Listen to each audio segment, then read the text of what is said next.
आदरणीय साथ संगत जी, प्यार से कहना धन्यवाद जी। साथ संगत जी, दास आप सबके सामने एक साखी रखने जा रहा है। आशा है परिवार के। साखी का शीर्षक है मनुष्य की आयु। एक संत से एक सज्जन ने प्रश्न किया, महाराज मनुष्य की सामान्यता आयु कितनी होती है? संत बोले 25 वर्ष। आश्चर्य से सज्जन बोला, महाराज वो कैसे? महाराज कहने लगे, एक रूपक कथा है। जब ईश्वर ने सृष्टि का निर्माण किया उस वक्त कई प्राणियों की आयु 50 वर्ष निश्चित कर दी। मनुष्य ईश्वर से सर्वश्रेष्ठ कीर्ति होने के नाते इसे बनाने में अधिक समय लगा, इसलिए इसको सिर्फ 25 वर्ष की आयु दी। मनुष्य ने सोचा कई पशुओं पक्षियों का 50 वर्ष है, हमें सिर्फ 25 वर्ष की आयु। मनुष्य की एक बुद्धिजीवी प्राणी होने के कारण उसने ईश्वर से शिकायती लहजे में बोला, भगवान यह क्या, हमें सिर्फ 25 वर्ष, इस 25 वर्ष में हम क्या जीवन जी पाएंगे? ईश्वर बोले, अपनी व्यवस्था अनुसार मैंने सभी को बांट दिया है।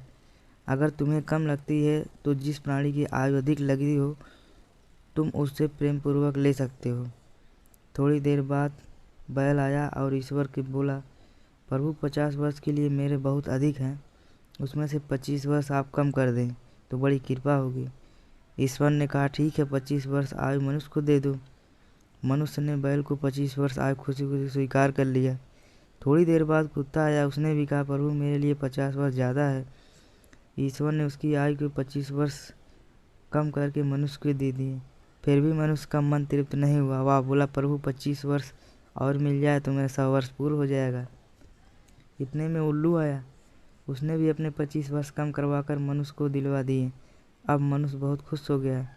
इस तरह से मनुष्य की आयु 100 वर्ष हो गई। बाल्यावस्था से युवावस्था तक मनुष्य वाला ही जीवन जीता है। उसके बाद 25 वर्ष के पश्चात 50 वर्ष तक परिवार के लिए काम धंधा करने हुए बैल वाला जीवन जीता है। 50 वर्ष बाद बुढ़ापे की शुरुआत होती है, बच्चे बड़े हो जाते हैं, बहुएं घर आते हैं, घर का कारोबार बच्चों के हाथों में चला जाता है। परावा लंबी जीवन जीना पड़ता है।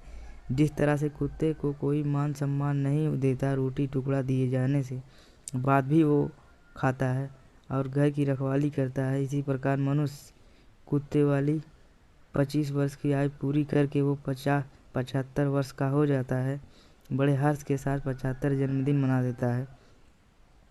आगे के 25 वर्ष उल्लू वाला जीवन शुरू हो जाता है। इस समय सारी इंद्रियां स्थिर हो जाती हैं।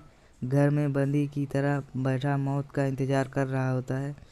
इस समय मनुष्य को ज़्यादा आयु मांगने का बहुत पश्चाताप होता है, परंतु ईश्वर की इच्छा के विरुद्ध जब मांग कर 100 वर्ष की आयु ले ली है तो पूर्ण करना ही पड़ेगा। इसलिए मनुष्य की असली आयु सिर्फ 25 वर्ष ही है। सज्जन बोला, महाराज कुल मिला के मनुष्य की आयु सिर्फ दुखमय ही है, इसे सुखमय बनाने का कोई उपाय बताइए। संत बोले, हैं ना, जब तक आप ठीक ठाक हैं उस वक्त ईश्वर की पहचान कर लो, फिर नाशवान शरीर और संसार के मोह माया भंग हो जाएगा। संसार से धीरे धीरे मन के निकलोगे और ईश्वर से नाता जोड़ते जाओगे। नित्य सत्संग करो, ईश्वर की इच्छा में जीना सीखो। इस तरह बची हुई दुख में आयु सुखदायी हो जाएगी। वास्तव में आप अपने आप को जितना व्यक्त ईश्वर से जोड़ कर रखते हो उतनी ही आयु आपकी अच्छी है। साथ संगत जी, प्यार से कहना।